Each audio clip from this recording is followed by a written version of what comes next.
Welcome to C Files, folks, and this is the beginning of a new series I will call A Christian Reads the Quran. And as I go through the Quran, I will be giving theological commentary on it. And we'll learn as much as we can about the Quran by reading the Quran. And it's good that Christians learn these things because Islam has become more prominent in the West. And so it's good to know what is in their holy book and um, and what I would be doing is giving a Christian perspective on what I'm reading in the book. So this should be interesting. So I will begin. It's going to be 15 to 30 minutes on this first session because I have a short amount of time and I've been reading a lot today. So let's begin in the Quran. By the way, there are 114 what's called surahs or chapters in the Quran. In this and in this version, let's see, how many pages? We're looking at 482 pages on this one. All right. Surah 1 is very short, and it's called Al-Fatiha or the opening. And it's 7 verses, and it reads as this. In the name of God, most gracious, most merciful. Praise be to God, the cherisher and sustainer of the worlds, most gracious, most merciful, master of the day of judgment. You do, see, you do, we worship, and your aid do we seek. Show us the straight way, the way of those on whom you have bestowed your grace, those whose portion is not wrath, and who do not go astray. All right, quick commentary. It says that God is most gracious and most merciful. It must be understood that grace and mercy is tied to holiness. And holiness is the perfect moral standard of God. Without holiness, there can be no grace and no mercy. And so that's something that's a theological truth that's important to remember as we're reading through the Quran, because this theme of holiness, the holiness of God, tied in with grace and mercy, is going to be a major theological discussion when we come to portions of the Quran that talk about works righteousness. And so when we get there, I'll explain what is where the contrast between works righteousness and grace and mercy stand, and how works righteousness can only be applied to a perfect creature, not an imperfect creature. And if it's an imperfect creature, then grace and mercy must be applied. But grace and mercy require a payment to satisfy the holiness of God, a payment for the wrong that was done, a payment for sin. Otherwise, if God just gave grace and mercy absent a righteous payment of sin, then that would be a direct assault or attack on the holiness of God. And God would cease to be holy. And God cannot cease to be holy. And so, therefore, this requirement of a payment for sin cannot be swept aside. It is required when it comes to grace and mercy. I hope all of that makes sense. Okay, I'm going to pause for just a second and I'll come right back. Okay, now given all of that information, it's important for me to define the terms. So the term grace is it simply means unmerited favor or receiving that which we do not deserve. In grace, there's something we don't deserve because of our fallen condition or imperfect condition, moral imperfection that is granted to us regardless of the fact that we don't deserve it. But like I stated, in order for that to happen, there has to be somebody has to pay the price for that moral imperfection. Mercy is not receiving that which we do deserve. So um, we deserve a punishment for a wrongdoing. But in mercy, we don't receive that punishment. Mercy is granted, even though we did wrong and we deserved that punishment. That is mercy. All right. We'll go on to chapter 2. Um, al-Bakara, or the heifer. In the name of God, most gracious, most merciful. Verse 1 is just the letters A, L, and M. And so not knowing Arabic, I would have no idea what that is. And I'll just run through the verses without mentioning what verse they are now. This is the book. In it is guidance sure, without doubt, to those who fear God, who believe in the unseen, are steadfast in prayer, and spend out of what we have provided for them, and who believe in the revelation sent to you and sent before your time, and in their hearts have the assurance of the hereafter. They are on true guidance from their Lord, and it is these who will prosper. As to those who reject faith, it is the same to them, whether you warn them or do not warn them, they will not believe. God has set a seal on their hearts and on their hearing, and on their eyes is a veil. Great is the penalty they incur. Of the people, there are some who say, we believe in God and the last day, but they do not really believe. Fain would they deceive God and those who believe, but they only deceive themselves and realize it not. In their hearts is a disease, and God has increased their disease. And grievous is the penalty they incur because they are false to themselves.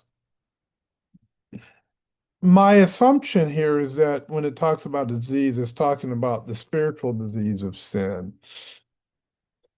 Turn the page and we come to verse 11.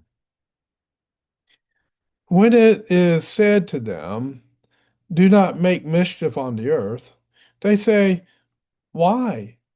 We only want to make peace. Of a surety, they are the ones who make mischief, but they do not realize it.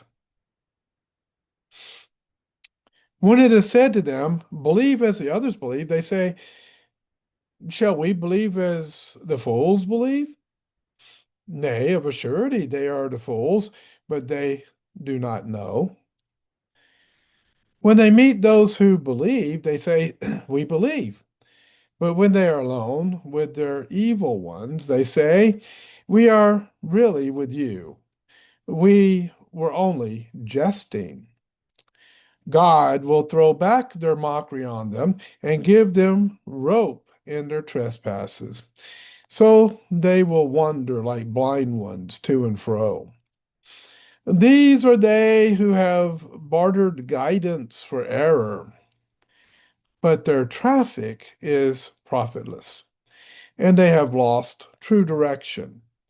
Their similitude is that of a man who kindled a fire when it lighted all around him. God took away their light and left them in utter darkness, so they could not see. Deaf, dumb, and blind, they will not return to the path. Or another similitude is that of a rain-laden cloud from the sky. In it are zones of darkness and thunder and lightning. They press their fingers in their ears to keep out the stunning thunderclap, the while they are in terror of death. But God is ever round the rejectors of faith. The lightning all but snatches away their sight. Every time the light helps them, they walk therein, and when the darkness grows on them, they stand still. And if God willed, he could take away their faculty of hearing and seeing, for God has power over all things. And I agree that God has power over all things. Oh, you people, adore your guardian Lord who created you and those who came before you, that you may have the chance to learn righteousness. Christians and Muslims both agree when it comes to the creation that God created the heavens and the earth. So there's an agreement on that. Who has made the earth your coach and the heavens your canopy, and sent down rain from the heavens and brought forth therewith fruits for your sustenance? Then do not set up rivals unto God when you know the truth. And if you are in doubt as to what we have revealed from time to time to our servant, then produce a surah like thereunto, and call your witnesses or helpers, if there are only besides God, if your doubts are true. But if you cannot, and of a surety you cannot, then fear the fire, whose fuel is men and stones, which is prepared for those who reject faith. But give glad tidings to those who believe and work righteousness. So here we have belief and works righteousness. Keep that in mind. The Quran is going to talk about works righteousness, which is something that Christians don't believe in. So let me read it again. But give glad tidings to those who believe and work righteousness, that their portion is gardens, beneath which rivers flow. Every time they are fed with fruits therefrom, they say, Why? This is what we were fed with before. For they are given things in similitudes, and they have therein pure and holy companions, and they abide therein forever. Now, this verse, I would say, out of Surah 2, I believe it's a reference to Adam and Eve. And so when it comes to Adam and Eve, work righteousness did apply because they were perfect creatures. They were made perfect, and it applied up all the way up until the fall. So if this is talking about the works righteousness before the fall of Adam and Eve, then that would be a correct understanding.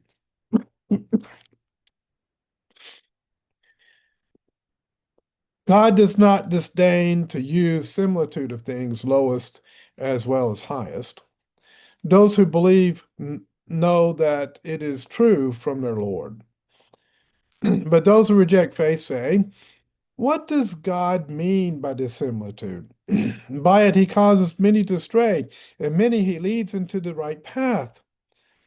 But he does not cause to stray except those who forsake the path.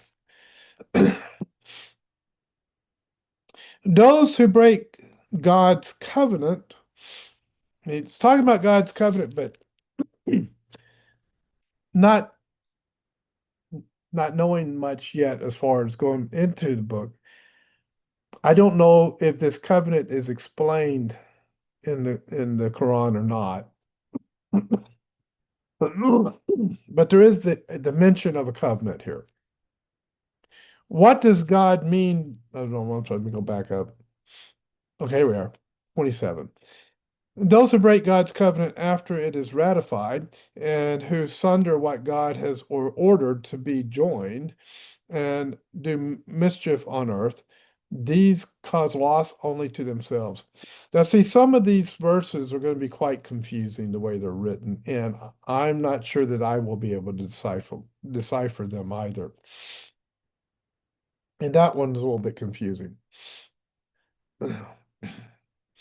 How can you reject faith in God, seeing that you were without life and He gave you life? Then He will cause you to die and will again bring you to life, and again to Him will you return. It is He who has created you. I'm sorry. It is He who has created for you all things that are on earth. Moreover, His design comprehends the heavens, for He gave order and perfection to the seven firmaments, and of all things He has perfect knowledge. So, references seven firmaments. There's nothing about seven firmaments within the inside in the Bible. So this is something that would be extra outside of script, out of the Bible, and so that would be a different belief than what Christians would have. Behold, your Lord said to the angels, I will create a viscerant, uh, yeah, viscerant on earth. They said, will you place therein one who will make mischief therein and shed blood? And now I don't know who the they is here. When it says they said, will you place therein one who will make mischief therein and shed blood? While we do celebrate see there's a reference to we, there's a they and there's a we, so they're plural. While we do celebrate your praises and glorify your holy name, he said, I know that you do not know. And this is where it gets confusing because you're going to see here a plural being referred to a particular being in the Quran that will be quite confusing, and I'll explain why that occurs. And he taught Adam, so here's Adam, the nature of all things. Then he placed them before the angels and said, tell me the nature of these if you are right.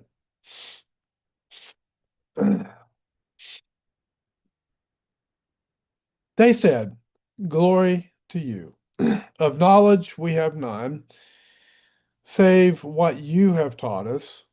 So this, the day here would be Adam and Eve saying to God, glory to you. Of knowledge we have none, save what you have taught us.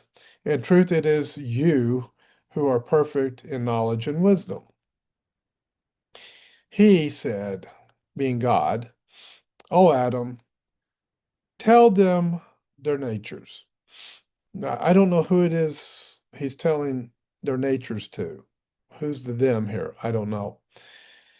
When he had told them, God said, did I not tell you that I know the secrets of heaven and earth, and I know what you reveal and what you conceal? And behold, we said to the angels,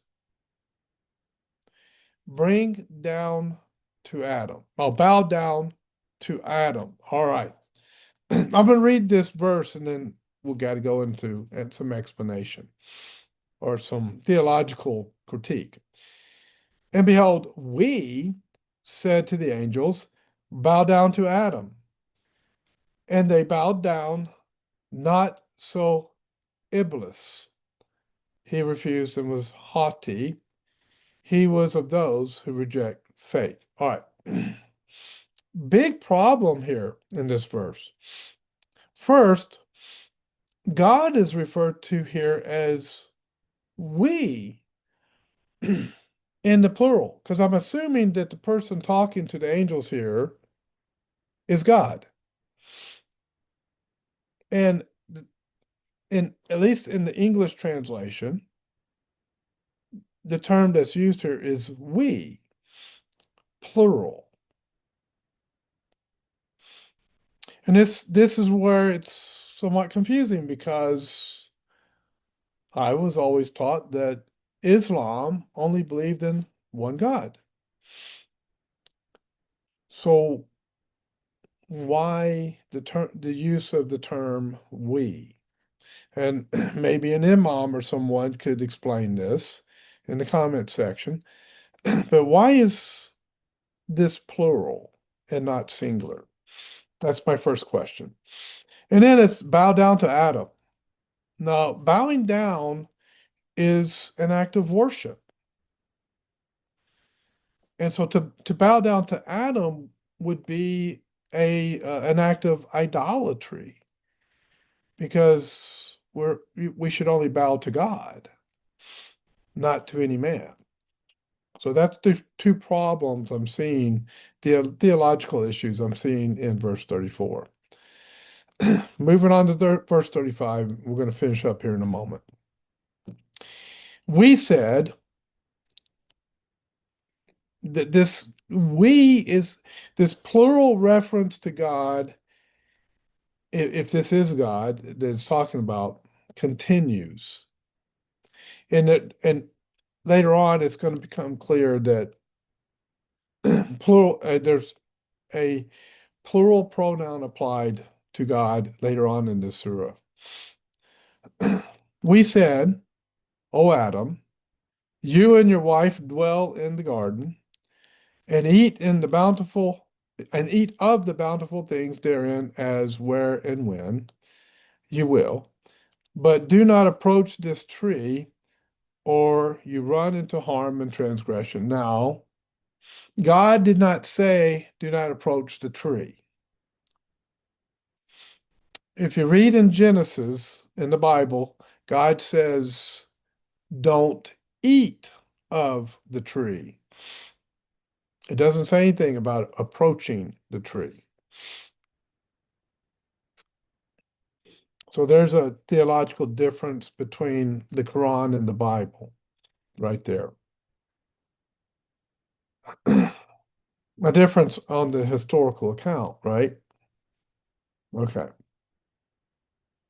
Then did Satan make them slip from the garden and get them out of the state of felicity in which they had been. We said,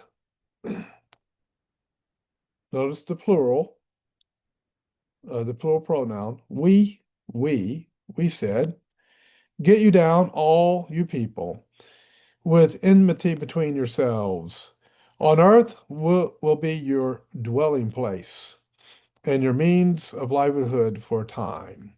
Then Adam learned from his Lord, or would it be better stated, the Lord? Then Adam learned from his Lord words of inspiration. And his Lord turned toward him, for he is oft returning, most merciful. The mercy shown to Adam in Genesis, the Genesis account, is that there was an animal sacrifice, and Adam and Eve were clothed with the skins of the animal. And of course, that animal sacrifice, of course, God is the one who did the sacrifice on the animal in the Genesis account. And of course, that is in biblical theology a foreshadowing of the sacrifice of Christ on the cross, or a symbolic representation of it, a temporal covering for the sin of Adam and Eve. A payment had to be made. Otherwise, God would cease to be holy. Always remember that. Come back to that. Holiness requires a payment for sin. And so the animal was sacrificed in Genesis. Here, there's no reference to that.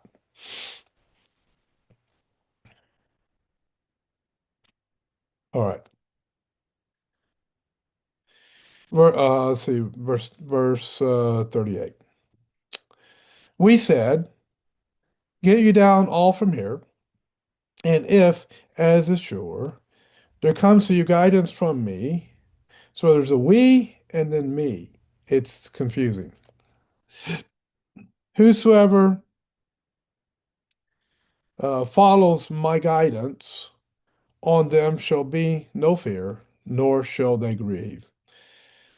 But those who reject faith and belly our sides, it's B-E-L, or belie our signs. Yeah, read it again. But those who reject faith and belie our signs, they shall be companions of the fire.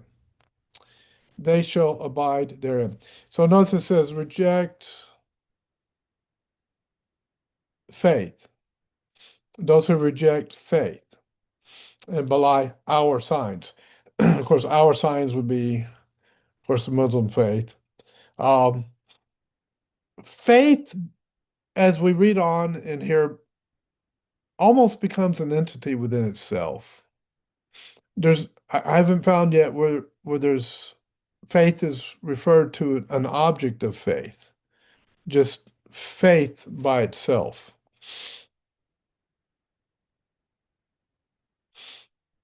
But those who reject faith and belie our signs, they shall be companions of the fire, they shall abide therein. O children of Israel, call to mind the special favor which I bestowed upon you, and fulfill your covenant with me, as I fulfill my covenant with you, and fear none but me. I still, from the reading of this, don't know what the covenant is. What is the covenant that it's referring to? We don't know.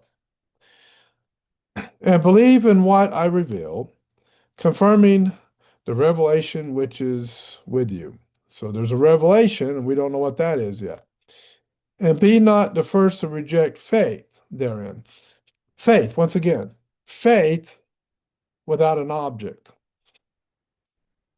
Nor sell my signs, and we don't know what the signs are because it doesn't tell us, for a small price, and fear me and me alone. And cover not truth with falsehood, nor conceal the truth when you know what it is.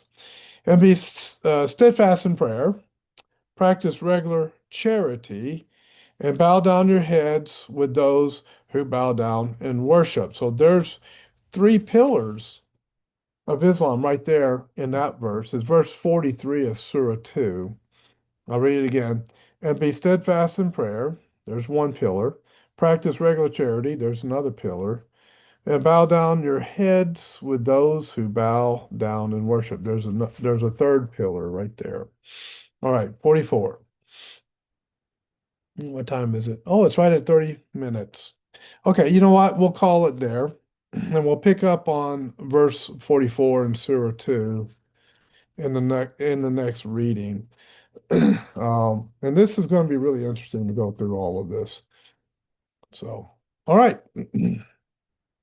Thanks for watching. I hope this is interesting to you, especially if you're interested in comparative religions, or even if maybe you're taking a class in comparative religions in a college or something like that, or if you're just a Christian that you kind of want to know more about the Quran, or if you're Muslim and you want to see how a Christian would read the Quran. Um, you're all welcome here on this channel, and follow the other things I'm doing. I'm doing a book on Christmas, and I am of course, spending a lot of time in the Bible. And so, God bless you guys. Thank you for watching. Thank you for supporting the channel. Don't forget to